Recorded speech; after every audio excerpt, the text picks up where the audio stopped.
예, 안녕하세요. 새해 처음 뵙겠습니다. 새해 복 많이 받으시고, 예, 건강하십시오. 오늘 날도 추운데, 예, 많이 나오셨네요. 오늘 제가 이제 준비한 주제는 수행론으로 본 무명과 가래라고 하는 이제 주제입니다. 이거 지난 두 번에 걸친 12연기설을 조금 다른 관점에서 한번 말씀을 드리고자 준비를 해온 것입니다.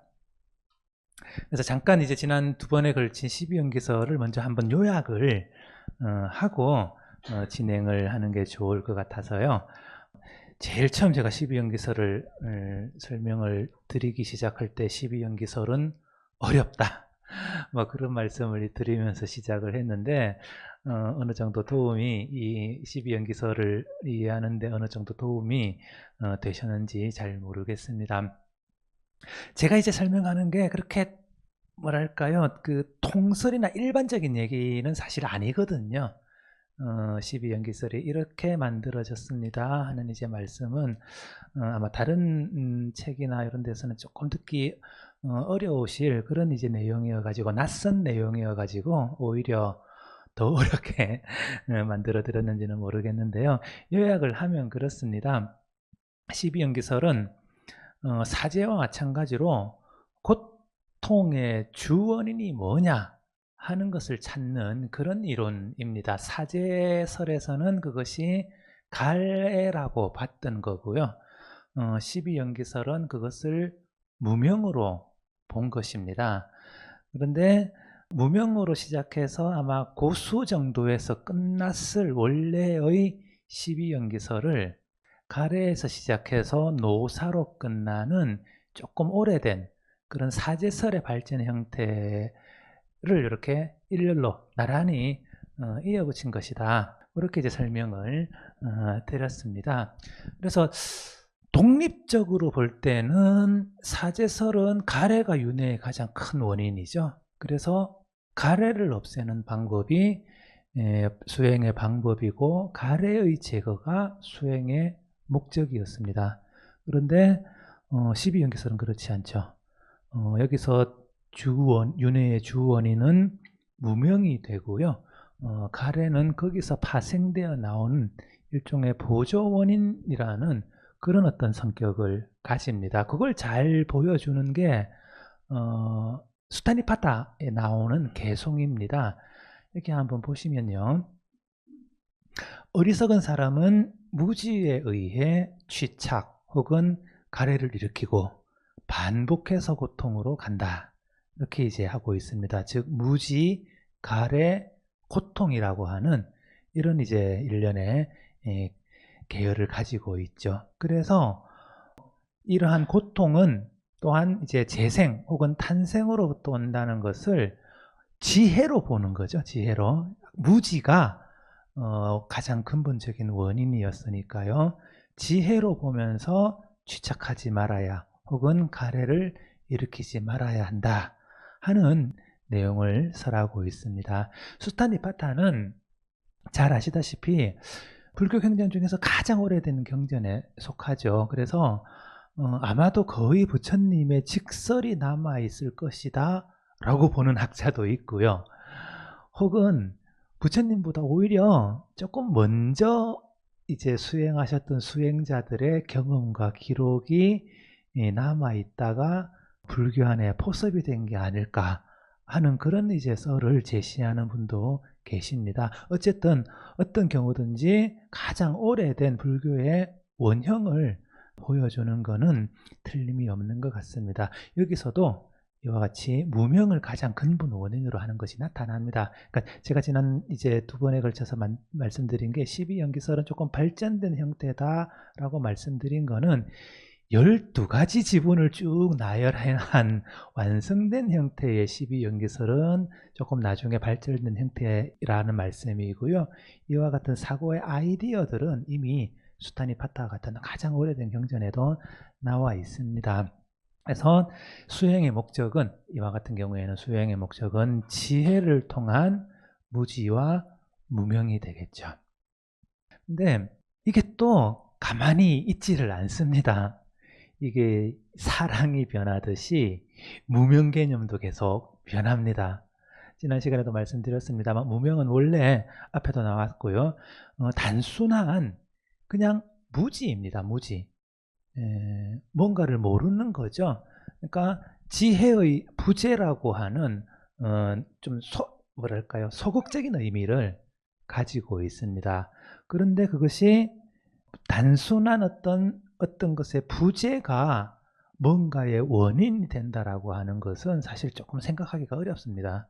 뭔가가 있어야 다른 것을 이렇게 일으키지 않냐 하는 것이 오히려 상식에 가깝죠.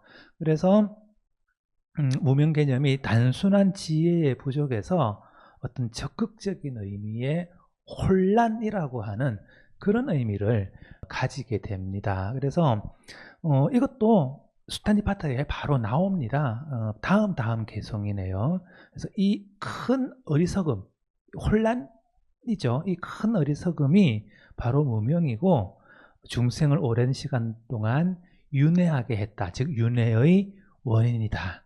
그렇게 얘기하는 거죠. 그러나 지혜에 도달한 중생들은 더 이상 다시 태어나지 않는다 해서 큰 어리석음 위에 이제 대혼란이라고 마하모하라고 이렇게 해놓은 똑같은 단어입니다. 그래서 단순한 지혜가 아니라 일종의 혼란이라고 하는 그런 의미를 가지고 있습니다. 이 혼란이 무슨 의미냐면요. 이게 이제 탐진치 할 때 그 치가 이 혼란, 모하라고 하는 개념이거든요. 이게 원래 이렇게 길을 벗어나다라는 뜻입니다. 그러니까 뭘 할지를 잘 모르는 상태. 이게 이제 혼란, 모하, 치의 원래 의미라고 그렇게 이제 볼 수가 있을 것 같습니다. 혹은 탐과 진의 이 어떤 정도가 지나쳐가지고 바람직하지 못한 그런 것으로 이제 이끌어지는 그런 것이 또한 혼란의 개념이기도 합니다. 어쨌든지 이 개념이 탐과 진과 치라고 하는 이 삼독이죠. 삼독이라고 하는 큰 틀로 이렇게 확대됩니다. 그래서 무명이 단순히 지혜의 부족에서 혼란이라는 것을 의미를 했다가 탐욕과 분노까지 포함하게 되는 그런 과정을 거치게 됩니다. 이걸 이제 보통 루라고 하는데요. 그래서 삼루라는 이제 말도 많이 쓰죠. 어쨌든 탐진치라고 하는 우리가 잘 알고 있는 삼독의 의미에서 보면 여기 이제 탐진이 치의 원인이 되는지 아니면 치가 탐진의 원인이 되는지 이게 또 약간 문제가 되거든요. 방향성이 어떻게 되는가. 어쨌든 이와 같은 탐진치를 다 어우르게 되면서 무명이 단순한 지혜의 부재라는 것에서 본래 일반과 통일시가 됩니다.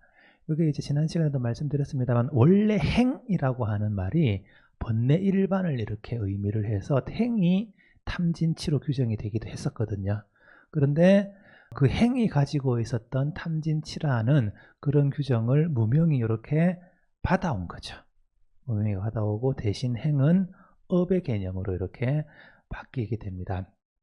그리고 나아가서는 루 혹은 번뇌와 동일시될 뿐만 아니라 12연기에서는 가래하고도 이렇게 동일시되죠. 다음 페이지 보시면 이거 지난 시간에 첫째 시간에 제가 보여드렸던 전통적인 12연기 해석입니다. 왜 3세 양중이냐. 과거, 현재, 미래가 있고 그 다음에 양중이니까 인과관계가 두 번 이렇게 나타나죠. 그 중에서 무명행식, 명생육수, 촉수랑 뒤에 있는 애치유 생노사는 완전히 겹칩니다. 그래서 이걸 아래 위로 이렇게 놔두고 보면요. 무명이 곧 애치와 이렇게 동일시가 되는 거죠. 그러니까 이미 12연기 안에서 무명이 가래와 동일시 되는 단계까지 이렇게 나아가는 것을 사실은 볼 수가 있습니다. 계속 이제 12연계의 개념이 변하게 되는 거죠. 그래서 오늘 말씀드릴 거는 이렇게 무명과 원래는 무명이 가래의 근본 원인이었고 지혜의 부재를 의미를 했는데 가래와 동일시되면서 수행의 관점에서 뭘 없애야 실제로 우리가 윤회로부터 벗어날 수 있는가 하는 것을 수행론의 관점에서 제가 한번 다시 다른 각도에서 본 것을 말씀드리고자 합니다. 제일 중요한 것은 지적인 번뇌와 정서적인 번뇌의 구분입니다.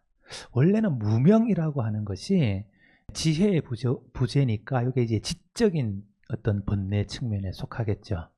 그 다음에 탐이나 진 같은 것은 우리의 일종의 정서적인 상태를 의미를 하니까 정서적인 번뇌에 속합니다.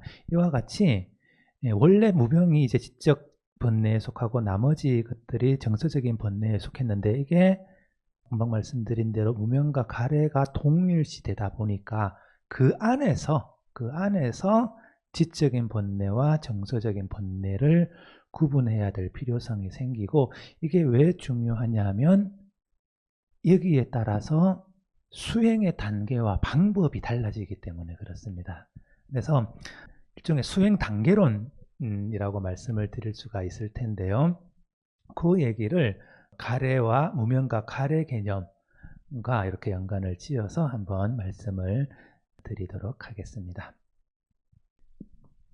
항상 출발점은 부처님의 깨달음입니다. 그래서 수행론에서 이제 번뇌 성격의 구분이 나중에 나타나는데 그럼 부처님의 경우는 어땠을까? 이거를 한번 보면요. 여기 이제 몇 번 말씀드린 내용이기도 한데 부처님은 사정려를 거쳐서 제4정려에서 사제를 통찰하고 깨달음을 얻으셨다.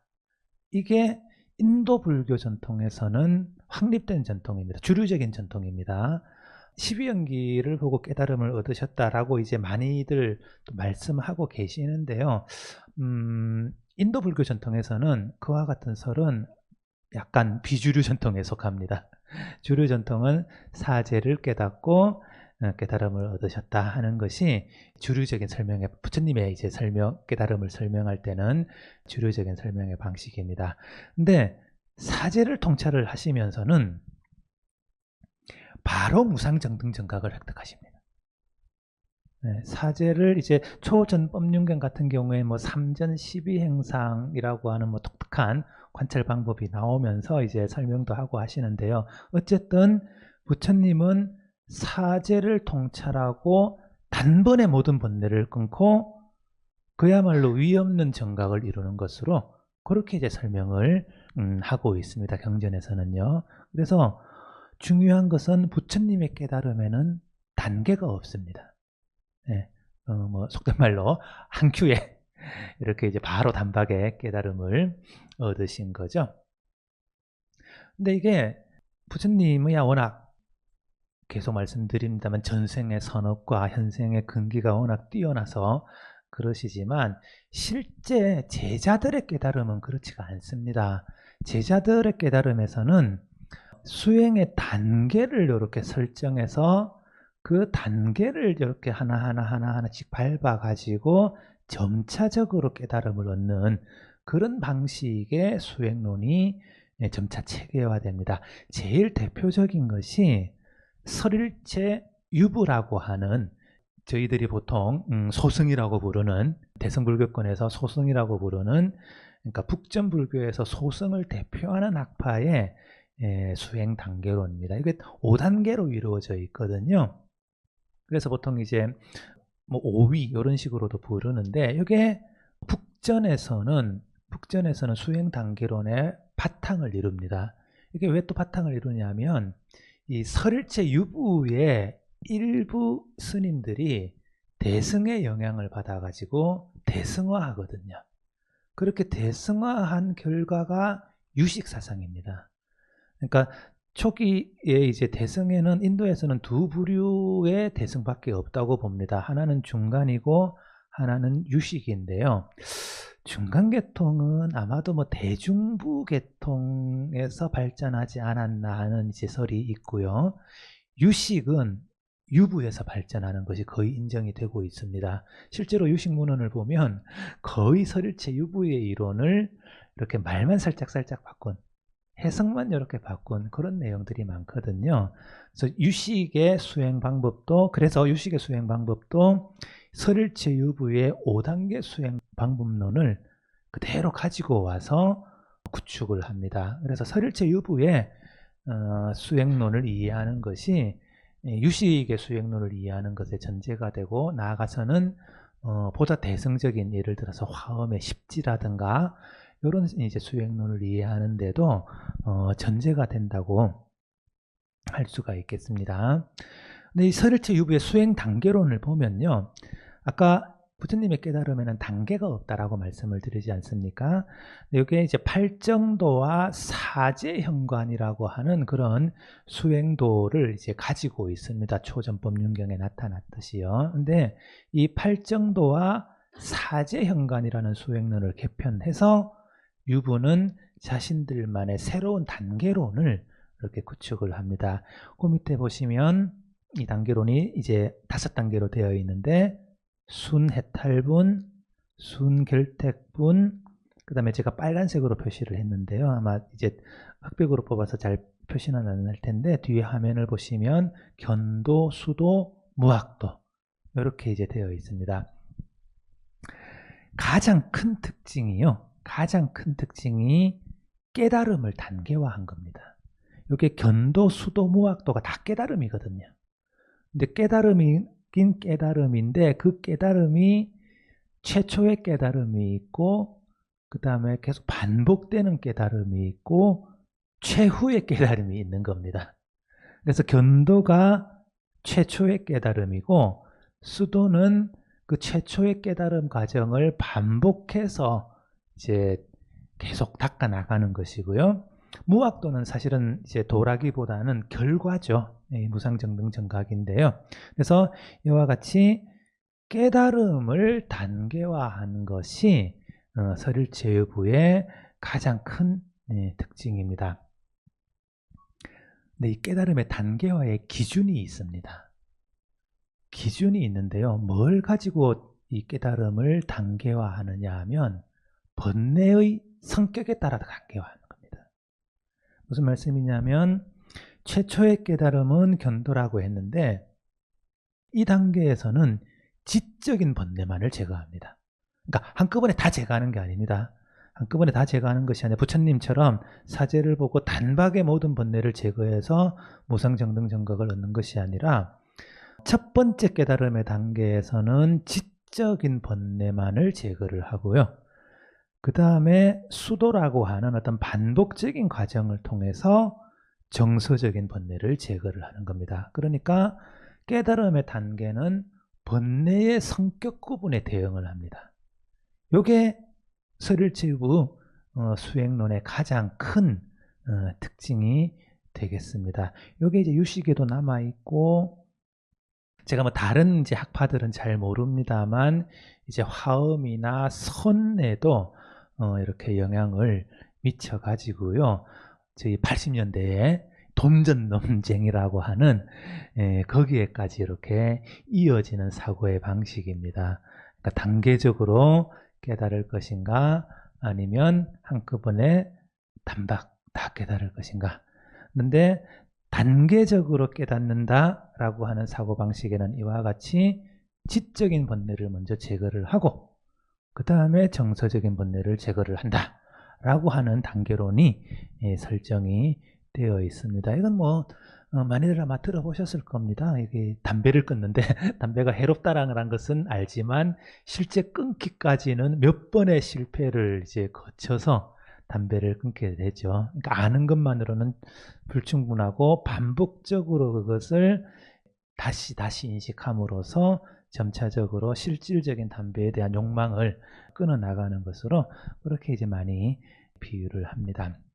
그래서 오늘 말씀드릴 이제 내용의 핵심으로 한번 들어가 보도록 하겠습니다. 설일체 유부의 번뇌론 인데요. 지적인 번뇌와 정서적인 번뇌를 어떤 식으로 구별을 했고 그것을 견도와 수도에서 어떻게 제거하는지를 제가 조금 이게 너무 좀 이론적인 얘기기는 합니다만 한번 설명을 드려보고자 합니다. 설일체 유부 번뇌로는 십수면설이라고 하는 좀 똑똑한 용어를 가지고 이렇게 이제 구축이 되어 있습니다. 수면이라고 하는 것은 번뇌와 동의어입니다. 이게 이제 뭐 초기경전도 그렇고 아비달마에서도 그렇고 이게 이분들의 이제 뭐랄까요, 학문하는 방식이라고 할까요? 이게 좀 특징적인 게 있는데 아무튼 뭔가 많이 이렇게 열거를 하고 분류를 합니다.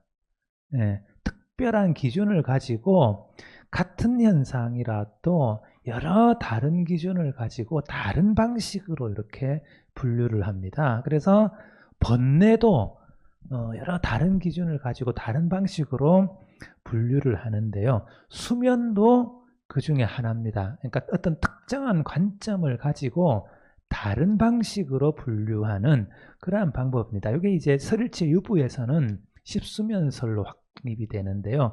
초기 경전에서는요, 기본적으로 칠수면설이라고 하는 형태로 나타납니다.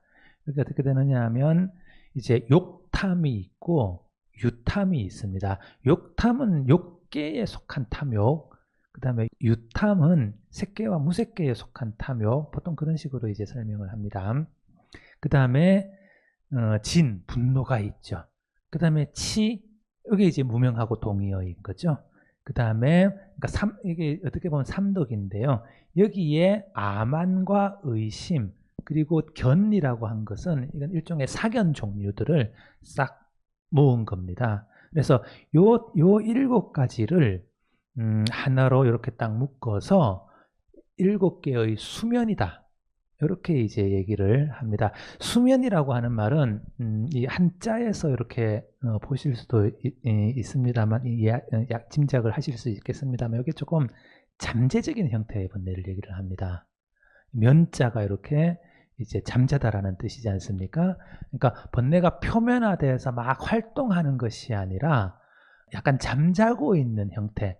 그렇게 이제 해서 이게 어떤 개념하고 이렇게 이제 상대가 되느냐면 얼굴 전자를 써서 전이라고 하는 개념하고 상대가 되거든요. 전이라는 말은 표면적으로 활동하다라는 뜻입니다. 근데 그에 비해서는 이제 수면은 약간 잠재적인 형태다. 그렇게 이제 얘기를 합니다. 제가 늘 말씀드립니다만 탐진치라고 하는 것은 물론 표면적으로 활동하는 탐진치도 있습니다만 이게 그야말로 생존을 위해서 뿌리 깊게 스며들어가 있는 그러한 형태의 번뇌거든요. 안 없어집니다. 그래서 표면적으로 음식에 대한 욕심을 버렸다 해서 탐이 없어진 거냐? 그렇지 않습니다. 생존하고 있는 한 생존에 대한 욕구라고 하는 형태로 끊임없이 이렇게 잠재적으로 존재하는 것이기 때문에요. 그런 의미에서 수면이라고 하는 용어를 가지고 정리를 한 것 같습니다. 그리고 여기에 아만이죠. 그 다음에 의심, 그 다음에 견해까지 포함해서 7가지 수면설을 제시를 합니다. 이 중에 욕탐과 유탐이 공통되죠. 공통되어서 이거를 하나로 줄입니다. 그래서 욕탐과 유탐을 탐으로 줄이고요. 그 다음에 탐진치, 만의, 견해서 6개로 이렇게 정리를 합니다. 그 다음에 견이라고 하는 것을요. 여기 아까 제가 프린트된 것을 보니까 제가 노란색으로 표시를 해서 잘 안 나왔던데요. 앞에 화면을 보시면 견을 5가지로 늘립니다. 어떻게 늘리냐면 유신견, 변집견, 사견, 변취견, 개금취견이라고 하는 5가지 종류의 견으로 나눕니다. 견이라고 하는 말에서도 알 수 있듯이 이것은 견해입니다. 견해. 그러니까 유신견이라고 하는 것은 내가 존재한다 혹은 나의 신체가 나다. 뭐 이런 이제 견해죠. 변직견이라고 하는 것은 상견과 단견을 얘기를 하는 거고요. 사견은 앞에 것들을 다 일컫는 말이고 변치견도 이제 극단에 이렇게 집착하는 것이고요. 그 다음에 개금치견은 잘못된 개를 열반에 가는 바른 이제 개라고 집착하는 그런 견해를 얘기를 하죠. 이거 한두 번 제가 말씀드렸을 텐데요. 한 손 들고 계속 있는 거. 여기 이제 지금도 인도에서 한 손 들고 한 30년 있는 사람이 있다. 뭐 가끔 이제 해외 토픽에 나오죠. 그 다음에 머리카락을 안 자르는 거. 수십 년 안 잘라가지고 자기 머리카락 들기도 힘든 그런 것들. 그 다음에 한쪽 다리를 들고 있는 그런 식의 이제 개행도 있습니다. 그 다음에 뭐 개나 소처럼 행동한다. 뭐 그런 식의 이제 개행도 있습니다. 그래서 이제 불교에서 막 놀립니다. 한 다리를 들고 이렇게 있는 게 열반으로 가는 지름길이라면 학은 벌써 열반했겠다야. 뭐 이런 식으로 막 놀립니다. 한마디로 잘못된 개에 대한 어떤 견해입니다. 이렇게 육탐과 유탐은 탐 하나로 줄이고 견을 이렇게 5개로 쫙 펼쳐가지고 만들어진 것이 십수면설입니다. 이게 설일체유부의 가장 기본적인 수면설인데요. 여기까지 가면 여기서만 그치면 참 좋았을 텐데 설일체유부가 하는 일이 굉장히 체계를 세우는 것을 좋아하거든요.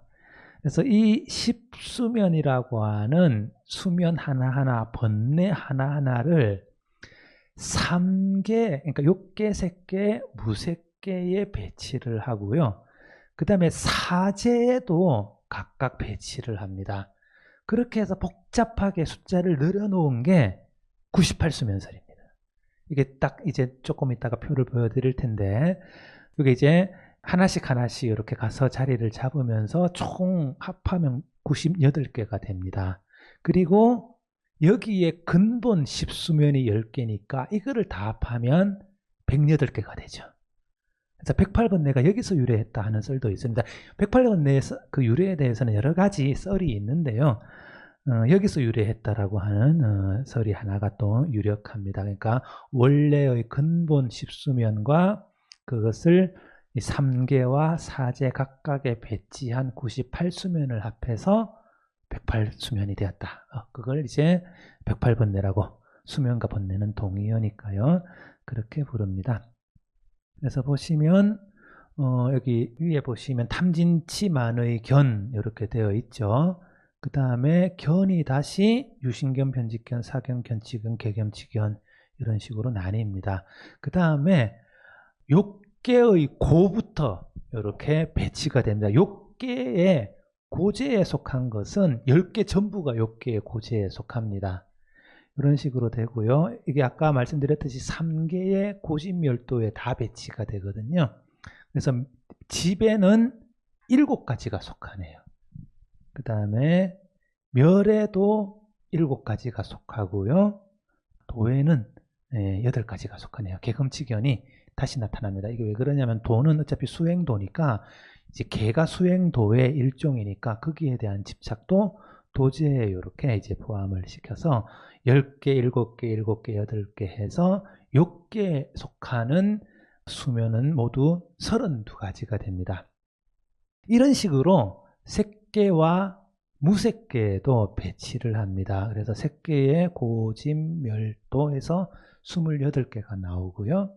무색계도 마찬가지입니다. 무색계도 고집멸도 해서 28개가 나오네요. 그래서 32개, 28개, 28개 해서 모두 88개가 견도에서 끊어지는 번뇌에 속합니다. 근데 이게 전부 다 끊지는 않습니다. 전부 다 끊지는 않고요. 아직까지 찔긴 번뇌들이 살아남아 가지고 아까 말씀드린 탐, 진치 같은 근원적인 번뇌들은 수소단이라고 하는 수도에 의해서 끊어지는 것으로 이렇게 배치가 됩니다. 그래서 수소단에 욕계, 색계, 무색계 해서 수소단에서, 그러니까 수도에서 끊어야 될 것을 욕계에는 4개, 색계에는 3개, 무색계에는 3개 이런 식으로 해서 수도의 과정에서는 모두 10개를 끊는 것으로 이렇게 이제 설명을 합니다. 그러니까 아까 말씀드린 대로 3계와 4제라고 하는 이제 틀에서 각각 배치를 해가지고 이렇게 이제 만들어 놓았는데 그것을 견도에서 끊느냐 수도에서 끊느냐 하는 것으로 다시 이렇게 볼 수가 있는 거죠. 그래서 견도에서는 88개의 수면을 끊고 수도에서는 10개의 수면을 끊습니다. 보시면 이거를 고진멸도 순서로 끊습니다. 그래서 제가 표시를 앞에 화면을 보시면 더 알 수 있을 텐데요. 견소단에서 고제에 속한 것을 먼저 끊습니다. 제가 그래서 이런 식으로 표시를 했는데요. 10개, 9개, 9개 이렇게 되죠. 그 다음에 집제에 속한 것을 끊습니다. 그래서 7개, 6개, 6개. 그 다음에 멸제에 속한 것을 끊습니다. 그래서 7개, 6개, 6개. 마지막으로 도제에 속한 것을 끊습니다. 8개, 7개, 7개 이런 식으로 되거든요. 그 다음에 다음 단계 수도에 가서는 이와 같이 한꺼번에 6개, 3개, 6개를 다 합쳐가지고 10개를 끊는 이런 과정이 이어지게 됩니다. 여기 이제 표로 만들어서 이렇게 이제 보셔야 그나마 조금 이제 한눈에 들어오는데요. 말로 이렇게 줄줄줄 설명을 해 놓은 것도 있는데 표로 만들어도 굉장히 복잡하죠. 그래서 다시 한번 보시면 이렇게 98 수면설이 이렇게 배치가 되어 있습니다. 여기서 보시면 견도에서 끊는 것들의 특징이 나타납니다. 뭐가 있습니까? 의하고 오견은 견도에서 끊어지고 수도에서는 안 나타나죠. 그렇죠? 요게 지적인 번뇌들입니다. 그러니까 견이라고 하는 어떤 지적인 어떤 사제를 본다는 것, 지적인 통찰을 통해서 의심은 다 끊어버립니다. 그 다음에 오견도 다 끊어버립니다. 그러니까 오견 중에 제일 센 게 뭐 사견과 견취견 등등인데 이것도 이제 6개의 고진멸도, 상위계의 고진멸도에 다 속해 있는데 이것들이 전부 견도에서 끊어집니다. 근데 또 하나 이제 지적인 번뇌 중에 대표적인 게 역시 아까 말씀드린 무명이 있었는데요. 치가 있었는데 요 놈은 견도에서 다 안 끊어지죠. 수도에도 남아 있습니다. 그러니까 이게 성격이 치는 지적인 번뇌이면서도 아주 뿌리 깊게 남아있는 그런 번뇌여 가지고 수도에까지 이어집니다. 그래서 대체로 견도에서는 지적인 번뇌를 끊고요. 수도에서는 탐진만과 같은 정서적인 번뇌를 끊지만 치라고 하는 근원적인 번뇌도 여전히 남아있어서 그것도 수도에서 이렇게 끊는 것으로 설명을 하고 있습니다. 그러니까 어떻게 보면 오늘 이제 제가 말씀드릴 핵심 주제인데요. 사실은 지적인 번뇌는 먼저 끊어지고 간단하게 끊어집니다. 끊기 어려운 거는 정서적인 번뇌입니다. 그러니까 갈래를 끊기가 더 어렵습니다. 이게 오랜 시간이 걸리고 더 큰 노력을 요하는, 반복적인 노력을 요하는 것입니다. 그래서 저희들이 이제 12연기를 지난 시간까지 이렇게 했는데 무명이 가장 근원적인 번뇌다 해서 무명을 끊는 것으로부터 윤회를 종식시킬 수 있다라고 12연기설을 세웠지만 실제의 수행 과정에서는 오히려 가래를 오랜 시간을 걸쳐서 끊는 식으로 수행도는 구축이 됩니다. 그래서 사실 12연기설이 수행론이 그렇게 자세하지가 않아요. 수행론은 이와 같이 오히려 사제라고 하는 틀 안에서 구축이 되고 있습니다. 이게 제가 말씀드린 사실은 오늘의 핵심 주제인데요. 12연기설을 이때까지 했습니다만 오히려 12연기설보다는 수행론의 입장에서는 다시 한번 사제설로 재해석된 그런 12연기설이 구축이 된다 하는 말씀을 드려봅니다. 여기에 보시면 그러면 어떻게 끊느냐 하는 겁니다. 어떤 과정을 통해서 이 아까 보셨듯이 88개의 번뇌를 견도에서 끊게 되죠. 어떤 과정을 거쳐서 끊는가 하는 것이 이것도 굉장히 이론적인 설명이어가지고 과연 이게 실제로 일어나는 일일까 의심이 들 정도인데요. 그 전에 이제 몇 가지 용어를 조금 정리를 하면요. 견도라고 하는 말에서 보셨듯이 여기는 견이라고 하는 지적인 어떤 직관 혹은 통찰이 이루어지는 단계고요. 실 내용은 사제를 직접적으로 통찰하는 단계. 이 직접적인 통찰을 이제 가로 열고 닫고 제가 현관이라고 이렇게 써놨습니다. 이게 직접적으로 눈에 드러나 있는, 눈으로 보듯이 이렇게 관찰하는 것. 그게 이제 견도에서 이루어지는 관찰의 방식입니다. 보통 사제 현관이라고 보통 얘기를 합니다. 그래서 사제에 대해서 각각 무르의 지혜가 발생한다고 합니다. 그래서 고제에 대한 지를 고지, 집제에 대한 지를 법지, 멸제에 대한 지를 멸지, 도제에 대한 지를 도지. 요 네 개가 다 무르지입니다. 번뇌가 없는 지. 몇 가지 용어들이 이제 나오는데 이 지가 법지가 있고 유지가 있습니다. 이렇게 조금 성격이 다릅니다. 법지는 이거는 직접 지각에 가깝습니다. 욕계의 사제를 인식하는 지혜입니다. 우리 욕계에 살고 있으니까 욕계의 어떤 고집멸도는 그대로 이렇게 직접적으로 인식이 가능하다라는 겁니다. 그 다음에 또 한 가지가 유지라는 말이 있습니다. 이거 종류할 때 그 유자를 써가지고요. 이 법지라고 하는 지와 유사한 혹은 그것에 의해서 유도되는 이라고 할까요? 추론되는 그런 어떤 추론적인 인식입니다. 이거는 상이계, 그러니까 색계와 무색계의 사제를 인식하는 지혜입니다. 그래서 고지, 집지, 멸지, 도지가 있는데 각각 법지와 유지로 나뉘어 가지고요. 고법지, 고류지, 집법지, 집유지, 그 다음에 멸법지, 멸유지, 도법지, 도류지라고 하는 식으로 사제에 대한 지가 두 개로 나뉩니다. 어떻게 나뉘냐? 욕계에 속한 것을 봤을 때랑 색계와 무색계에 속한 것을 봤을 때를 이렇게 나눕니다.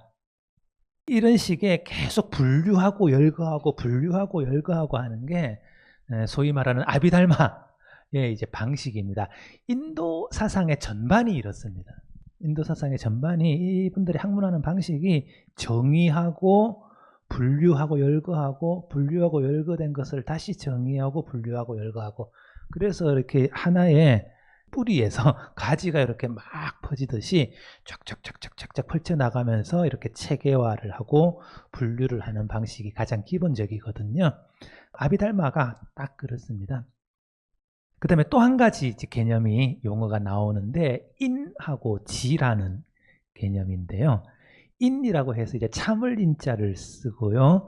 그 다음에 이제 지는 위에 나왔던 그 지 그대로입니다. 이 인은 뭐 참다라는 뜻도 있지만 어떤 특별한 종류의 지혜를 인이라고 그러거든요. 이 특별한 종류의 지혜인데 어떤 지혜냐 하면 번뇌를 끊는 지혜입니다. 이게 아비달마에서 번뇌를 끊을 때는 항상 두 찰나에 걸쳐서 끊는다고 얘기를 합니다. 하나는 번뇌를 딱 끊는 그 순간이고요. 그 다음에 번뇌를 끄는 것을 확인하는 순간이 있습니다. 여기 이제 비유로 많이 설명이 됩니다. 집에 도둑이 들어왔는데 도둑이 들어왔을 때 도둑을 쫓는 것은 인에 해당합니다. 그 다음에 도둑이 나간 것을 보고 문을 걸어 잠그는 것을 지라고 그럽니다. 그래서 번뇌를 끊는 데는 항상 두 가지가 있습니다. 실제로 관찰을 해보면 우리 마음속에 어떤 현상이 혹은 번뇌가 분노가 이렇게 딱 일어났을 때 가만히 이렇게 자기 마음을 번뇌에 휩쓸려 가지 않고 관찰을 하면 번뇌가 이렇게 사라지지 않습니까?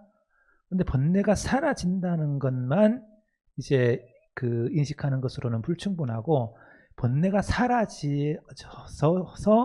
다시 발생하지 않는 것까지 딱 확인을 하는 단계. 이게 지혜 단계입니다. 번뇌가 사라지는 것을 보는 것은 인의 단계라고 할 수가 있겠죠. 그래서 이걸 뭐 무간도니, 해탈도니 뭐 이런 식으로 이제 이름을 붙입니다만 어쨌든 복잡하죠. 고지, 집지, 멸지가 있는데 고법지, 고류지라고 하는 것도 있고 인과 지를 넣으면 고법지인, 고법지 뭐 이런 식으로 이름이 붙여집니다. 이게 왜 이런 이제 말씀을 드리느냐 하면 견도에서 사제현관을 할 때 이러한 순서에 따라 지가 발생한다고 설명을 하거든요. 어떻게 발생을 하느냐 하면 제일 먼저 욕계의 고제를 대상으로 하는 지가 발생을 하고요. 그 다음에 상이계의 고제를 대상으로 하는 무르지가 발생을 합니다. 그 다음에 집제를, 그러니까 고제를 했으니까 욕계의 집제를 대상으로 하는 지가 발생을 하고, 그 다음에 상이계의 집제를 대상으로 하는 지가 발생을 합니다. 그래서 욕계와 상이계를 고집멸도의 순서에 따라서 왔다 갔다 하면서 번뇌를 끊는다. 그렇게 이제 설명을 하고요. 그 고제의 인식의 순서가 어떻게 됩니까? 욕계에서는 고법지인과 고법지가 됩니다. 왜냐하면 욕계의 고제에 속한 번뇌를 끊는데 두 단계가 필요하니까 고법지인에서 끊고 고법지에서 확인을 하는 거죠. 그 다음에 상이계에 대해서는 고류지인과 고류지를 통해 가지고 상이계의 번뇌를 끊는다. 순서가 이렇게 됩니다. 그래서 이런 표가 나오는 겁니다. 고법지인 고법지, 고류지인 고류지. 이게 1심, 2심, 3심, 4심이라고 제가 써놨는데요. 이게 한 찰나입니다. 한 찰나의 마음이 있어가지고 첫 번째 찰나의 마음을 고법지인이라고 그러고요. 두 번째 찰나의 마음을 고법지라고 그럽니다. 요때 욕계의 고제에 속한 10가지 수면이 끊어진다고 합니다. 제가 숫자로 이렇게 써놓았습니다. 그 다음에 3심과 4심에는 상이계의 고제가 끊어집니다. 아까 보셨죠? 여기 보시면 제가 제일 먼저 고를 먼저 이렇게 했는데 욕계의 고제 10개가 먼저 끊어지죠. 그 다음에 상이계 색계와 무색계는 한꺼번에 끊어진다고 보거든요. 그래서 이제 9 곱하기 2 해가지고 18개가 끊어지는 겁니다. 그렇게 해서 요 숫자가 그대로 가서 요 숫자가 나오는 거죠. 욕계 고제의 10개. 그 다음에 상이계 고제는 2, 9, 18, 18개. 그 다음에 집제로 넘어갑니다. 그래서 5, 6, 7, 8 4개의 심찰나를 통해서 집제에 속한 욕계와 색계, 무색계의 집제에 속한 번뇌를 다 끊는다고 그럽니다. 어떻게 됩니까? 12, 12에 7개를 더하면 이제 19개의 수면이 끊어지는 거죠. 그렇게 해서 도제에 속하는 번뇌까지 끊습니다. 그래서 제일 마지막에 이제 상이계의 도제까지 딱 끊어지면 상하 8제가 되어서 88, 88가지의 번뇌가 끊어진다고 설명을 하는 겁니다. 이게 아까 전부 이 견성번뇌에 속하는 겁니다.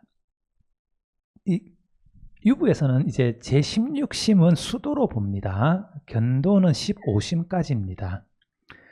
15찰나입니다. 15찰나. 제가 온유학당에서 시간 단위를 설명하는 것을 제가 다시 한번 가져와 봤습니다. 인도에서 시간 단위를 설명할 때 여기 이제 구사론이라고 하는 제가 지금 설명드리고 있는 수행 체계를 설명하는 이제 논서에서 나오는 건데요. 찰나를 한번 계산을 해보면 이게 연은 이제 지금 단위하고 똑같습니다. 연 12월 1년이 되죠. 월은 30주야가 한 달이 되는데요. 1일은 인도 말로는 그냥 주야라고 그럽니다. 이 하루를. 이게 30수유가 모여서 1일이 된다고 그러거든요. 그러니까 하루를 30등분을 하면 1수유가 됩니다. 48분에 해당합니다. 그래서 근데 이 48분을 다시 30으로 나누면 그거를 나바라고 그러거든요. 한문으로는 납박 이렇게 되어 있는데 1나바 이렇게 된다. 1나바가 48분을 30으로 나눈 거니까 1분 36초입니다. 그런데 1분 36초를 다시 60분의 1로 나눈 것을 달찰나라고 그러거든요. 이 달찰나가 1과 3분의 5초입니다. 제일 마지막으로 이 달찰나를 120분의 1로 나누는 겁니다. 120분의 1로 나누면 한 찰나가 됩니다. 75분의 1초입니다. 제가 계산을 한 겁니다. 뭐 틀릴 수도 있는데 아마 구사론에 나오는 찰나는 현대 시간 단위로 하면 그냥 계산을 하면 나오는 거니까요. 현대 시간 단위로 하면 75분의 1초입니다. 여기에 뭐 찰나를 설명하는 게 여러 가지 방법이 있어가지고 그 장사가 손 한 번 튕기는 시간이다 뭐 이런 식으로도 이제 표현을 하고 많이 하는데 이 구사론이라고 하는 아비달마 원서는 이렇게 정확하게 수로 설명을 하거든요. 그래서 가장 짧은 시간 단위는 찰나인데 이게 현대 단위로 환산을 해보니까 75분의 1초가 나오더라 하는 겁니다. 그러면 앞에 다시 돌아가서요. 자, 견도의 15심은 몇 초입니까? 75분의 15초입니다. 75분의 15초 동안 이 모든 과정을 거쳐서 88개의 번뇌를 끊는다고 설명하는 거죠. 이게 실제로 일어나는 일일 것 같습니까? 저는 그렇게 생각하지 않습니다. 그러니까 중요한 건 그겁니다. 굉장히 짧은 시간에 섬광처럼 깨달음이 일어납니다. 네. 내가 수학 문제 풀 때 계속 곰곰이 이렇게 생각하다가 갑자기 힌트가 딱 떠오르는 순간이어가지고 착 풀리는 순간이 있지 않습니까? 그런 유레카의 순간이 있습니다. 그것은 굉장히 짧습니다. 그래서 사실은 그 순간에 뭐가 일어났는지 우리는 잘 모릅니다. 그런데 이분들은 서릴체 유부라고 하는 분들은 아비달마를 하시는 분들이고 이론을 세워서 설명을 해야 되는 분들이거든요. 그래서 자신들의 이론에 따라서 아마도 이런 식의 과정을 겪어서 번뇌가 끊어질 거야 라는 식으로 이론적으로 체계화한 겁니다. 저는 그렇게 생각을 합니다. 경험은 일어납니다. 경험은. 그러니까 사제가 이전까지 몰랐던 사제의 어떤 본질이라고 할까요? 의미라고 할까요? 하는 것들이 한순간에 탁 꿰뚫어지는 순간은 존재합니다. 그런 경험은 우리는 할 수 있습니다. 유추를 해서 다른 어떤 사태를 통해서요. 그렇지만 그게 굉장히 빨리 일어나는 것이기 때문에 그 과정 자체를 우리가 하나하나 경험한다는 것은 사실은 저는 불가능에 가깝다고 생각을 하거든요. 실제로 찰나는 부처님만 일식할 수 있다고 얘기를 하지 않습니까? 그런데 어떻게든지 이론을 하는 사람들은 이거를 설명을 해내야 됩니다. 그래서 자신들이 기존에 가지고 있던 이론을 가지고 아마 굉장히 짧은 순간이지만 이런 과정을 거쳐야 견도에서 이런 정도의 번뇌가 끊어진다라는 것을 설명할 수 있지 않을까라는 설명의 방식인 거죠. 이게 서릴체 유부가 제시해주는 첫 번째 깨달음의 설명의 방식이라고 저는 생각을 합니다. 이게 예를 들면 이런 겁니다. 우리는 밥을 먹으면 소화가 되어서 나중에는 이제 응가로 나온다 하는 것은 뭐 누구나 다 알 수 있는 경험되는 거죠. 그렇지만 실제로 소화가 되는 어떤 생리적이거나 화학적인 과정은 사실은 모르죠. 모릅니다. 사실은 그 과정을 예를 들면 현대에는 뭐 분자 수준으로까지 소화 과정을 뭐 설명을 할 수가 있겠죠. 뭐 들어가면 뭐 입에서는 요새는 뭐라고 합니까? 아밀라제, 저희 배울 때 아밀라제라고 그럽니까? 아밀레이스가 뭐 발음이 바뀌었던데 그게 어떤 식으로 작용을 해가지고 뭐는 분리되고 뭐는 분해되고 그게 뭐는 어떻게 흡수되고 이런 식으로 현대의 이제 학문을 통해서 설명은 할 수가 있지 않습니까? 그렇지만 사실 그거 몰라도 소화는 할 수가 있거든요. 네, 이 과정 몰라도 사제를 꿰뚫는 거는 할 수가 있습니다. 그렇지만 이 과정을 설명하는 것은 또 다른 측면에서 요구가 되는 것이고요. 그게 이와 같은 식으로 설일체 유부의 세계관에 입각해서 설명이 되는 것이죠. 저는 뭐 당연히 이 과정을 그대로 따라가서 깨달음이 이루어진다고는 생각하지 않습니다. 어쨌든 중요한 것은 견도에서는 매우 짧은 시간 동안 75분의 15초라는 시간 동안 성광과 같은 깨달음의 경험을 통해서 딱 번뇌가 사라지는데 지적인 번뇌가 사라진다 하는 거죠. 우리가 잘못 알고 있었던 거를 없애는 것 아닙니까? 견도라고 하는 것이, 바른 지혜라고 하는 것이 잘못 알고 있었던 거를 없애는 데는 바로 아는 것 한순간으로 끝나니까 이건 너무나 자연스러운 그런 이제 과정이라고 할 수가 있겠죠. 이게 견도입니다. 그 다음에 그래서 그 다음이 이제 수도 과정인데요. 사제현간에 아까 말씀드린 사제현간의 마지막 찰나, 그러니까 16번째 찰나부터 설일체유부는 수도로 이렇게 보거든요. 이때 범부가 성자가 됩니다. 이제 예류가를 얻었다고 그렇게 이제 설명을 합니다. 제가 이제 가끔 말씀드리는 게 불교 신자만 되면 예류라고 했을 것이다. 원래는 그렇게 이제 말씀을 드렸는데요. 아비달마에 오니까 이 예류의 단계를 굉장히 높여놓은 거죠. 첫 번째 깨달음을 얻은 분을 이제 예류라고 하는 거죠. 그리고 예류과를 얻은 성자는 최대한 7생 안에 아라한과를 얻는다. 이게 제일 처음에 나옵니다. 예류과를 얻은 사람을 설명할 때 이 사람은 예류를 얻었는데 7생 안에 아라한과를 얻을 수 있다. 그렇게 이제 딱 제일 처음에 예류과를 설명할 때 나오는 구절이거든요. 최대한 7생입니다. 최대한 7생이어서 예류과를 얻은 다음에 바로 아라한과를 얻을 수도 있습니다. 그리고 저의 지론 중에 하나가 원래 아라한은 출가하면 다 아라한이라고 불렀을 것이다 라고 이제 얘기를 했었죠. 그래서 불교 신자만 되면 예류고요. 출가를 하면 아라한입니다. 왜냐하면 공양받을 자격이 생기니까 출가를 하면. 그런데 아비달마 시기, 뭐 초기 경전에서부터 그랬습니다만 아비달마 시기가 되면서 이 단계를 굉장히 이렇게 높여놓은 거죠. 어쨌든 원래는 그래서 아라한이 출가를 한 분이 뭐 예류가를 이렇게 딱 얻는 그런 과정일 수도 있는데요. 덩달아서 단계가 올라갔기 때문에 예류가를 얻은 성자는 최대한 7생 안에 짧으면 그 생 안에도 아라한가를 얻을 수가 있습니다. 그래서 보시면 견도는 15찰나고요. 수도는 최대 7생입니다. 이 시간차가 너무 나죠. 네. 그만큼 가래가 정서적인 번뇌가 끊기 어렵다라는 것을 말을 해주는 거죠.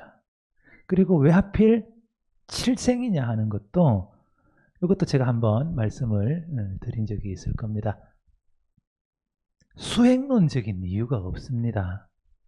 수행론적인 이유가 없고요. 진법이 그래서 그렇습니다. 7진법. 옛날 고대에는 특히 시간과 관련해서 만수는 7입니다. 그래서 태아도 7일마다 단계가 한 번씩 바뀌고요. 그 다음에 중유도 7일 만에 한 번씩 다시 태어나면서 최대한 7번 태어나니까 그때마다 제를 지내가지고 이제 49제를 그런 식으로 지내는 거고요. 이 7이라는 숫자가 시간을 나타낼 때 만수로서 자주 나타납니다. 그래서 최대한 7생이라고 하는 것이 사실은 큰 의미가 있는 말은 아닙니다. 제가 보기에는.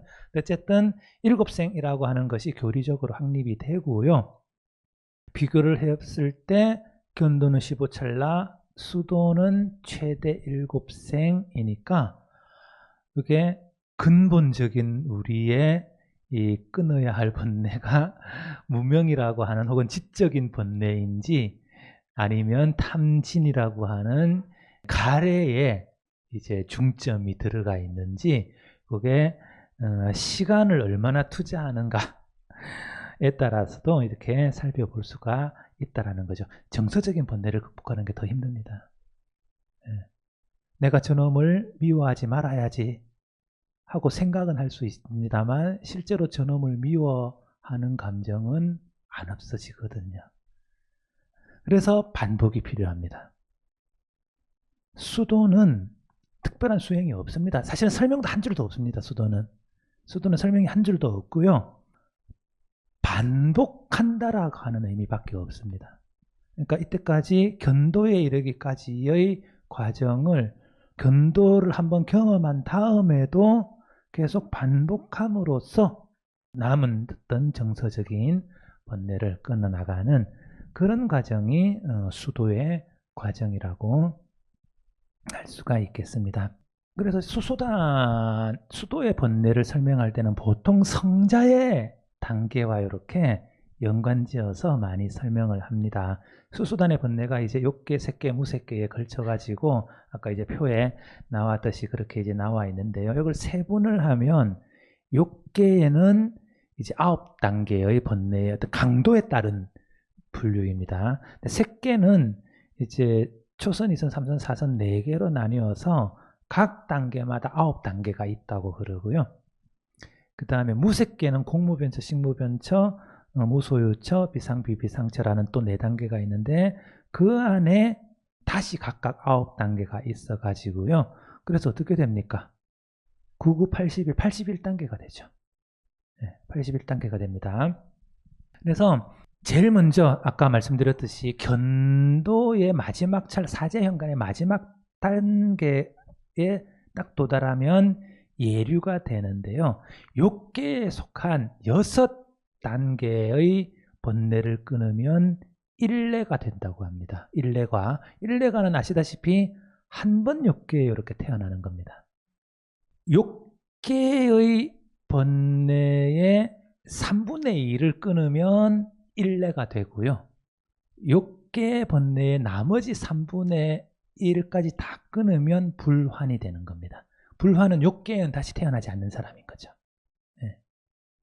그래서 원래 그 수행계인은 가장 초기 형태를 보면 예류하고 아라한밖에 없었거든요. 그래서 계속 말씀드립니다만 불교 신자가 되면 예류, 출가를 하면 아라한 이렇게 하는데 이렇게 수행 단계를 체계적으로 이렇게 만들면서 이렇게 복잡하게 만들면서 그 사이에 일례와 불환을 집어넣습니다. 일례와 불환을 집어넣어 가지고 이렇게 사문과로 만드는 거죠. 중요한 거는 욕계의 번뇌를 끊으면 불환이 되지 않습니까? 경전에도 나오는 말이거든요. 아마도 불환은 거의 아라한과 동일한 개념이었을 겁니다. 예. 욕계의 번뇌만 끊기만 하면 사실상 아라한입니다. 다시 욕계에 안 태어나지 않습니까? 예. 사실은 욕계에서 벗어나는 게 제일 큰 과제인 거거든요. 예. 그래서 불환은 사실상 아라한과 동일합니다. 그래서 욕계의 번뇌만 끊으면 이제 불환이라고 그러는데 거의 뭐 아라한과 동일한 개념으로서 봐주시면 될 것 같고요. 불환의 이제 이 81품의 번뇌를 쫙 다 끊어 나가는데 제일 마지막 비상 비비상처의 8품까지를 이제 아라한 향이라고 하고요. 9품 딱 끊는 거를 그 아라한 과라고 그러거든요. 그래서 이 9품째 제일 마지막 비상 비비상처지의 9품의 번뇌를 끊는 단계를 금강유정이라고 그럽니다. 금강산매라고 그럽니다. 저희 원효 스님이 금강산매론이라고 하는 이제 논수도 있지 않습니까? 금강산매경이라고 하는 경전을 이제 주석하신 거죠. 이 설일체부에 이 금강유정이라고 하는 금강산매라고 하는 요 개념에서 가지고 온 거거든요. 그런 용어 자체가 초기 경전에서는 금강산매라는 말 저는 안 나오는 걸로 알고 있습니다. 엊그제도 이제 공부하면서 경전 전체를 한번 검색을 해봤는데 잘 안 나오더라고요. 혹시 어떻게 숨어 있는지는 잘 모르겠습니다만 설일체 유부가 만든 개념이고 그거를 그대로 이어서 이제 금강산매경론 이렇게 이제 만들어 지게 된 거죠. 그래서 계속해서 견도에서 지적인 번뇌는 끊어졌습니다만 그 과정을 반복함으로써 최대한 7생 동안 정서적인 번뇌를 끊는 것이 설일체유부의 수행도입니다. 그러니까 안타깝게도 제가 이제 12연기 거의 마지막 조금 이제 지난 시간과 같이 끝났기는 합니다만 수도론의 입장에서 다시 한번 말씀을 드리는 겁니다만 12연기를 중점적으로 한 수행론은 없습니다. 체계적인 수행론은 없습니다. 보신 것처럼 사제라는 틀 안에서 수행론이 이렇게 구축이 됩니다. 근데 이걸 보시면 12연기에서 근본 그 윤회의 근본 원인이라고 간주했던 무명은 수도의 마지막까지 존재하죠. 사실 아까 그 표에서 보시면 빨리 한번 쭉 하면 이게 치가 이 수수단의 무색계까지 이렇게 계속 남아 있습니다. 그러니까 그는 근본적으로 무명이 수도의 마지막까지 존재하니까 이게 윤회의 주원인이라고 하는 것을 전제를 하고 있습니다. 이게 완전히 끊어져야 윤회가 종식이 되는 것이니까요. 그렇지만 그러니까 견이나 의 같은 지적인 번뇌는 15찰나에 불과한 견도에서 확 끊어지죠. 아까 보셨듯이. 그런데 탐이나 만과 같은 정서적인 번뇌는 최대한 7생 동안 반복해서 끊어야 됩니다. 빨리 끊는 사람은 그 생에서 끊을 수도 있겠지만 근기가 둔한 분들은 7생이 걸릴 수도 있습니다. 이게 아비달마 논리에 보면 이 7생이 한 3배 정도로 또 불어나는 그런 논의도 있습니다. 근데 어쨌든 이 점은 뭐라고 할까요? 갈래가 윤회의 주원인이라고 하는 그런 사고방식이 여전히 남아있는 것을 보여준다고 그렇게 이제 저는 생각을 합니다. 그래서 주류의 제가 지금 말씀드리는 것들은 주류의 수행론이거든요. 아비달마 중에 저희들이 현재 남아있는 문헌상으로는 가장 주류적인 지위를 차지했던 아비달마 문헌인데요. 이 주류적인 아비달마의 문헌에서 수행론은 가래를 주원인으로 하는 사제설의 관점에서 논의가 되고 있습니다. 그리고 이거는 다시 아까 나왔던 얘기입니다만 12연기설에 영향을 미쳐 가지고요.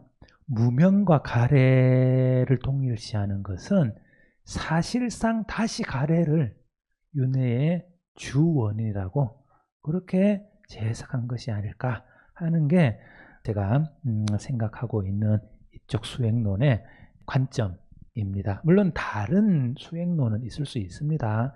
다 이제 그때그때 달라가지고요. 그래서 이제 마지막은 이런 겁니다.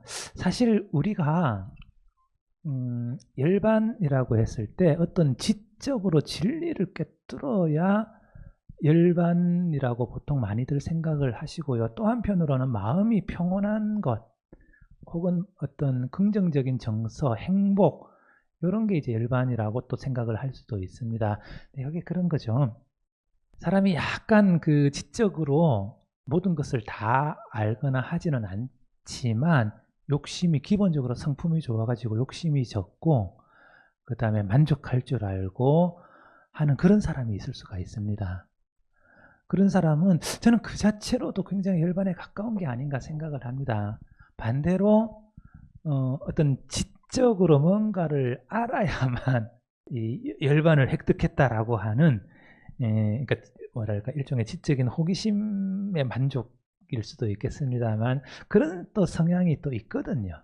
그런 성향이 있어가지고 일률적으로 이게 주원인이다 저게 주원인이다 이렇게 딱 단정을 짓는 것은 조금 어렵지 않나. 역시 다양한 성향의 그런 중생들에 맞추어 가지고 가장 적절한 방식의 이론과 수행을 찾아가는 불교는 그러한 다양한 것들을 제시해주는 그런 역할을 하고 있는 것이지 이게 옳고 저게 그러고 사제가 옳고 12연기는 틀렸고 혹은 뭐 사제가 더 수승하고 혹은 뭐 12연기가 더 수승하고 사제는 뭐 소승이고 뭐 이런 식의 것은 아니지 않나 하는 그런 생각을 다시 해보게 됩니다. 근데 어쨌든 주류의 수행론은 다시 한번 사제를 위주로 해서 성립이 된다 하는 것들을 말씀을 드리고요.